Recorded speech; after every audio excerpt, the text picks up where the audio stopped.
Hello there everybody, Sam's Trains here, welcome back to the railway and welcome to another review, this time of a Bachmann J11 tender engine.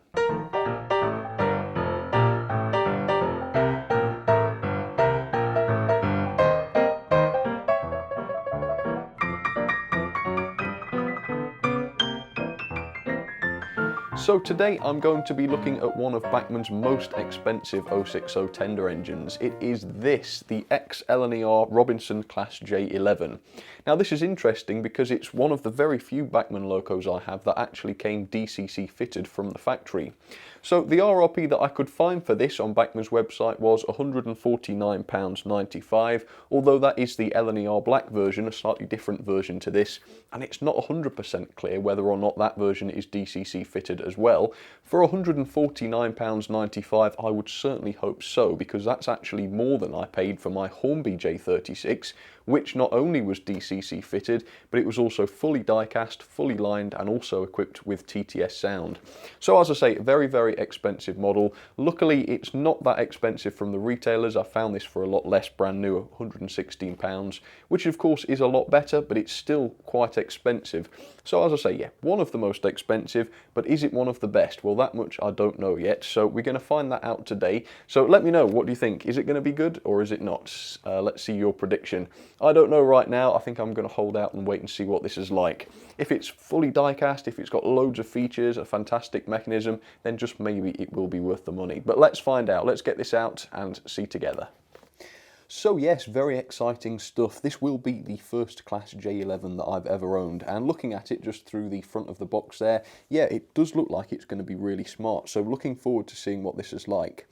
Let me show you the end of the box then. So the product number for this is 31-320DC, which is misleading for a start because it's DCC fitted, but never mind. It's a Class J11. It has the BR running number there, which is 64325. It is in the BR black with the Lake crest. And as it says there, yes, this is DCC on board. And if you want to know more about DCC, what it means and whether or not you need it, I will include a link up there to my video all about getting started with DCC. However, if you're buying DCC fitted locos without sound, just DCC fitted, you can generally expect it to add £15 to £20 to the price, which duly seems to have happened with this at the very least. Anyway, looking at the back of the box, you can see a brief history here of the J11, so as always, feel free to pause and read that if you'd like to, but I will tell you about them in just a second. But for the time being, obviously, very high expectations for this one, which is excellent. I'm really looking forward to it. Let's get it out and see exactly what this is like. And I believe this must be a reasonably modern loco. Pull this out. I suppose if I look at the instructions you'll be able to see, because that Stania Mogul was quite modern and it had sort of full printed instructions which are slightly different to the older Bachmann instructions. So let's get this blister out then and get a feel for the weight. Oh, I tell you what, yeah, there's a lot of weight there actually to say it's just an 060, so that's pretty cool. No, yes, it has got slightly different instructions, so it must be a little older than the Stania Mogul, if that's anything to go by. So there we are, we have a shot to begin with of the underside of the loco, running in, curves, how to remove the body shell. Yes, that's quite important. Not that you need to worry about fitting DCC with this one, because my particular version has already got it, but I suppose not all of them do. On the back we have the exploded diagram, as you can see there, which features a reasonably standard looking motor and chassis. I can see sort of square looking bearings on this model, but surely as a newer Bachmann model, surely this will have a proper set of bearings. I think it probably does, in fact, given what I've read, but we will see in due course. So that's that, and then I think this other piece of paperwork is probably less interesting. Oh no, that's about the DCC decoder, that one, and that other one's about the product warranty, so not dreadfully interesting. Again, there are better videos to look at if you want to know more about DCC. Okay, well, let's take this sleeve off then and see what we have inside. So there's a detail pack, so let's take a look at that to begin with, shall we? Okay, it's stuck down, so I'll just peel that off. There we go. So quite a lot inside here. One thing I really like the look of is the inclusion once again of fireman's tools. Bachmann seem to include those quite often now with their models, which is excellent. I think that's a great feature and something that other manufacturers should certainly do. We have this queer looking electronic device, which is in fact just a blanking plate. So for example, if you bought this and didn't want to use it on DCC, you just wanted it on regular DC, you could fit that instead of the decoder and it would work normally. Also, we have some screws, we have a speaker mounting and what looks like a screw-link coupling set and some other bits and bobs to fit to the loco if you choose to. So yeah, quite a hefty detail pack. Not too much to fit yourself with this one, which is good. Maybe that suggests that most of the detail will already be pre-fitted to the model, which is what you want really, isn't it? So let me undo this end and very carefully lift the packaging up, which is well packaged, by the way. Look, there's all sorts of sort of rubberized plasticky packaging which protects and cushions the loco, which is very, very good. And let's pull this out. So I really like, actually, this is the first time I'm seeing the loco properly, and I really like the sort of square, I think that's the best word I can come up with for it, the square look to it. The top of the cab's very square, the firebox is quite square. Yeah, it just looks like most of the edges are quite harsh on this, and normally with steam locos, especially British ones, you get a lot of sort of curved shapes on them, but not so with this, so that is quite interesting. Also, there's an awful lot of weight to it. Yes, I can tell in fact that the running board is definitely die cast. There's a lot of weight to that running board, which is excellent. The bodywork doesn't feel as though it is, which I suppose is a little bit of a shame. I was half expecting most of the loco to be die cast given the massive price, but having said that, the weight does at least feel very reasonable for this, and I'm sure it will have actually quite a decent amount of power given all that weight. So it looks fantastic, doesn't it? You can tell, even though it's in a BR livery, that it's definitely an LNER engine just because of the shape of it, I suppose. There's just something about it, isn't there, that screams LNER. So I like this. This looks really, really good. So we'll take a close look at this. We'll take a look at some of the details together. But before that, here's a little bit of history of the class itself. So the J11 started life on the Great Central Railway, quite interestingly, or the GCR as it's also known, so we're talking pre-LNER actually. They were first introduced in 1901 to the design of John G. Robinson as the Class 9J in those days.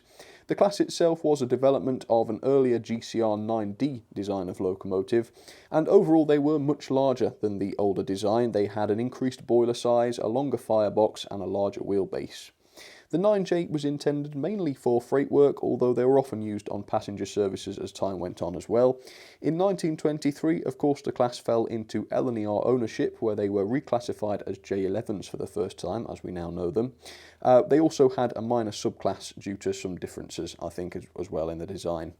Every member of the class survived into the BR era, which is quite impressive, isn't it, following 1948, but sadly all examples were scrapped by 1962 with no survivors.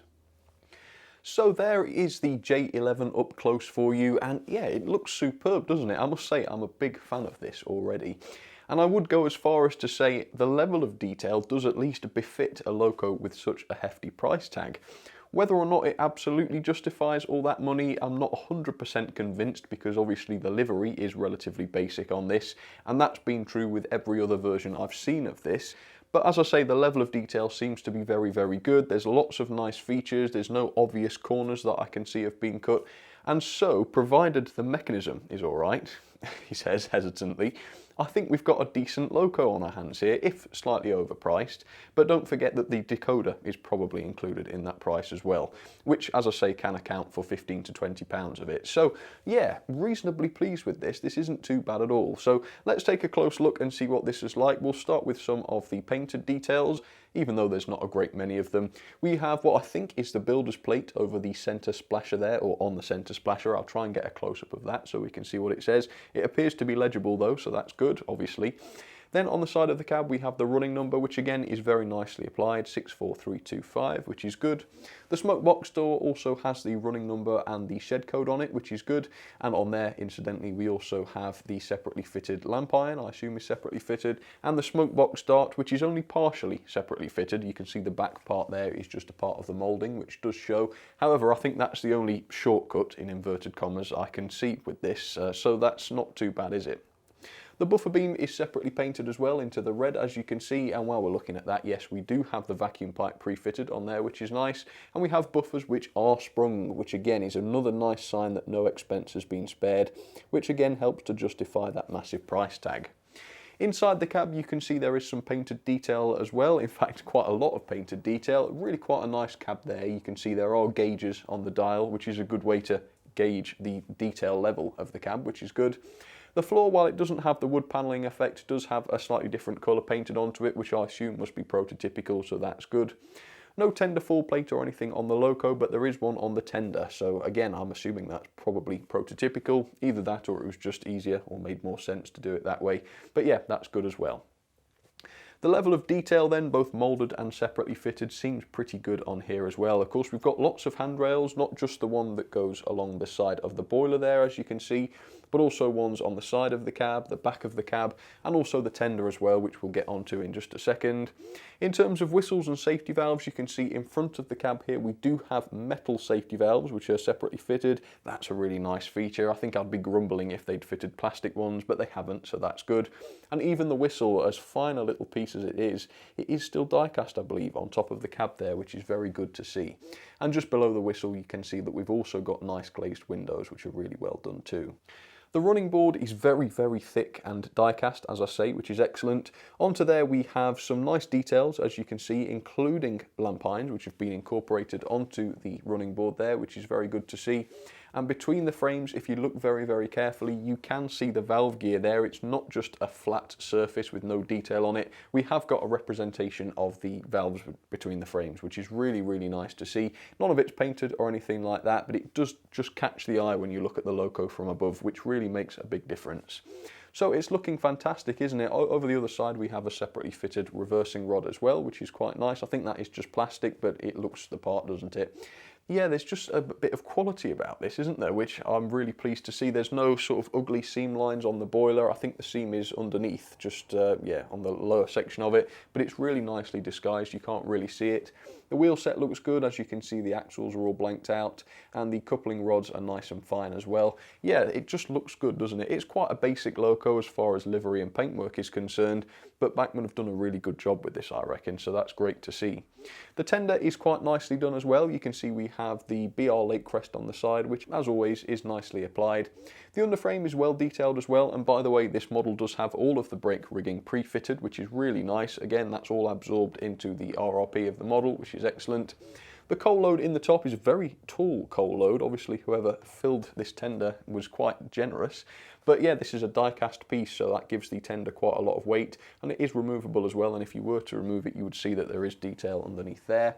There is some painted detail on the tender as well. We've got the controls there for some sort of brake, I think. And then there's also another printed detail just behind there. I can't quite see what that says from where I'm sitting, but I'll do my best to get a close-up of it. Then around the back we have more separately fitted handrails, as you can see, separately fitted lampines as well, and on the buffer beam yet another separately fitted vacuum pipe, more sprung buffers, and yes, we do have the NEM tension locks fitted to the front and back. So it's got, I mean, I'm not finding myself saying, oh, it hasn't got this, it hasn't got that. It seems to be ticking all of the boxes. So what do you reckon? Does it tick all the boxes? Is there anything you can think of that it's missing? For me, for my untrained eye, not really. It looks really, really good. So let's get this down onto the track. We'll talk about the mechanism. I'll have a look at the mechanism first, and we'll see how it runs. This should be fun. Alright, so there she is then, the Bachmann J11 down onto the track, and I'm going to go ahead and say this is one of Bachmann's better locos, isn't it? I can't believe I'm actually saying that, but fair's fair, it is very, very decent. The mechanism is also very good as well. I think we've still got the 3-pole motor inside there, but there's a proper set of metal bearings on the wheel set, which is superb. We have tender pickups on the front and back axles. They're not the best tender pickups in the world, like the Stanley & Mogul. They've got that sort of flimsy quality to them, but they are there and they do work, which is really, really good. So yeah, really good mechanism as well. Now this is obviously DCC fitted, so I'm going to be running this on Railmaster, and I'm going to be controlling her via my iPad. There we go. And due to the way the iPad app is designed, and by that I mean badly, it's very difficult to actually get the slow speeds out of this. So maybe this isn't the best way really to show her running at slow speeds, but I'm going to do my best. So here we go then for her first run, or what I think is her first run, because I have this memory of maybe running her before in a video. However, I can't find that video, so I'm wondering whether or not it really did happen. If any of you guys are on your video travels and you do spot this engine running in one of my videos, please do let me know which one it was, because I'd love to know whether I'm cracking up or whether it really did happen.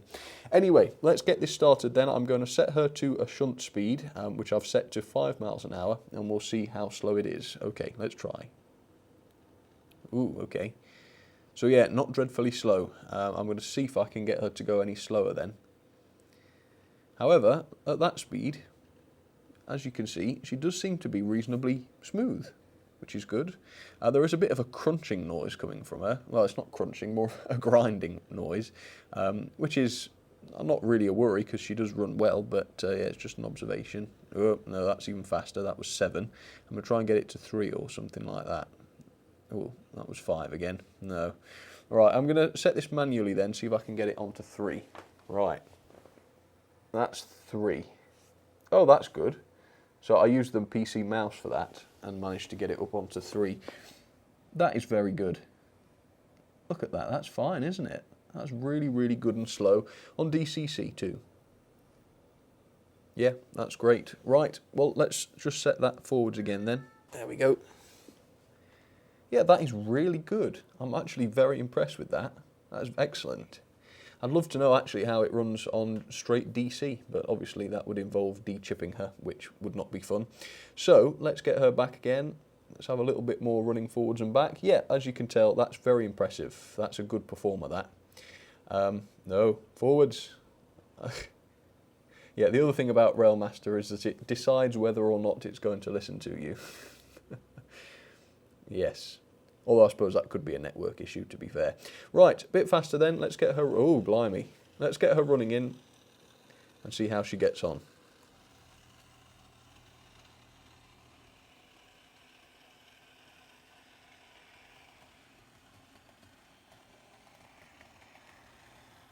All right, folks. Well, there we go. That is the running in over.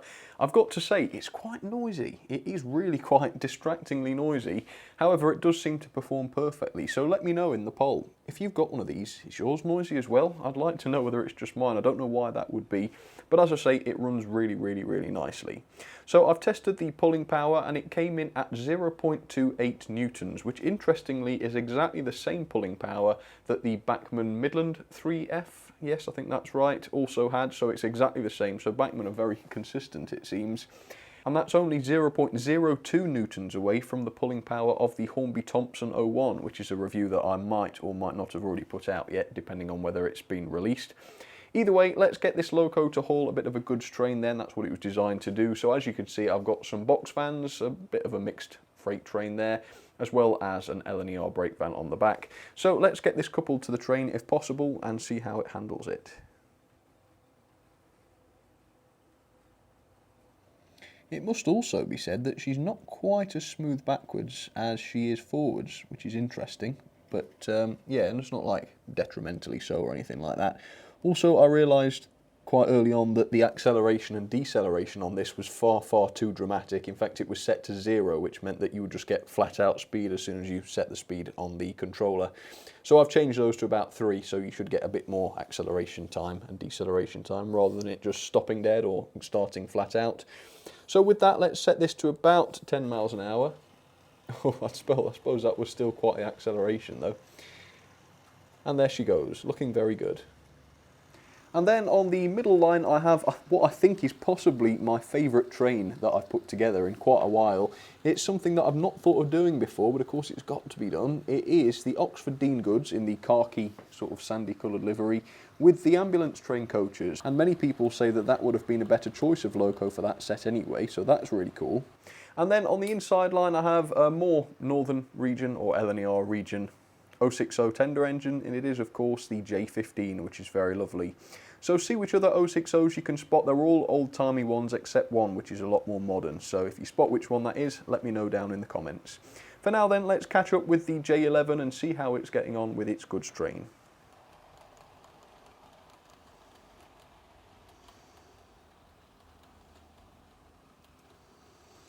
And the answer is very nicely.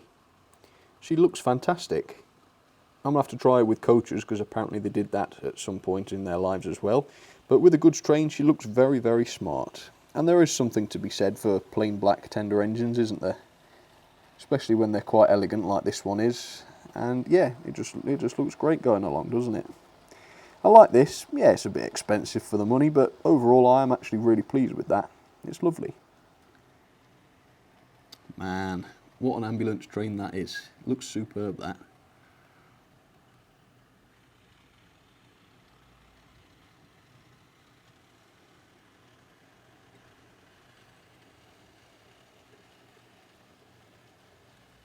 I reckon the Dean Goods might be stealing the show very slightly. Perhaps that wasn't such a good choice. But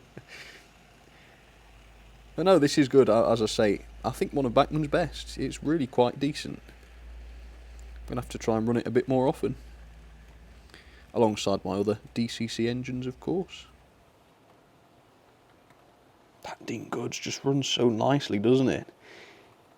Absolutely wonderful.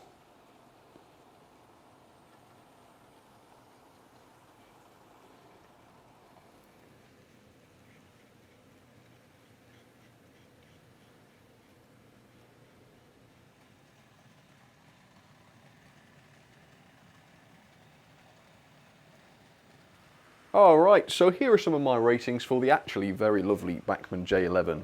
So detail, I've given it 5-star. Yes, I really couldn't find any way to criticise the level of detail on this model. I particularly like the valve gear between the frames and the cab detail, so very, very good there.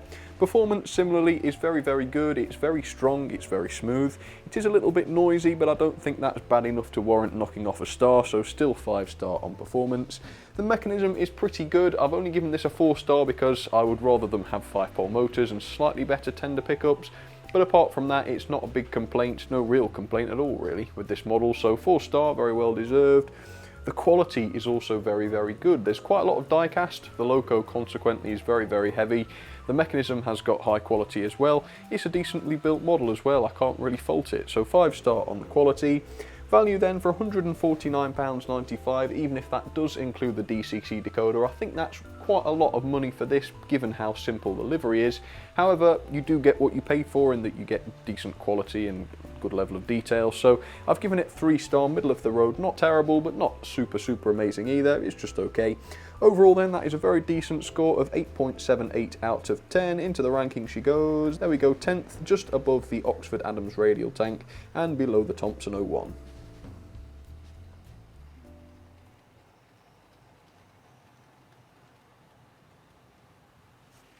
Well, that is lovely. I've thoroughly enjoyed that. Sometimes the plain black 060s can get a little bit on the dull side, but not so. I've enjoyed this one. I really have, and I hope you did as well. And of course, don't forget to let me know down in the comments what you thought about this one. And with that, folks, I think that will just about round it up for this review. Yes, it's a good loco, provided you can find one for a good price, say £110, £120. It's worth it, I would say. So yes, very nice indeed. Well, folks, thank you for your time. Thank you for watching. I hope you enjoyed that, and I will see you all very, very soon. All right, folks. See you next time. Take care.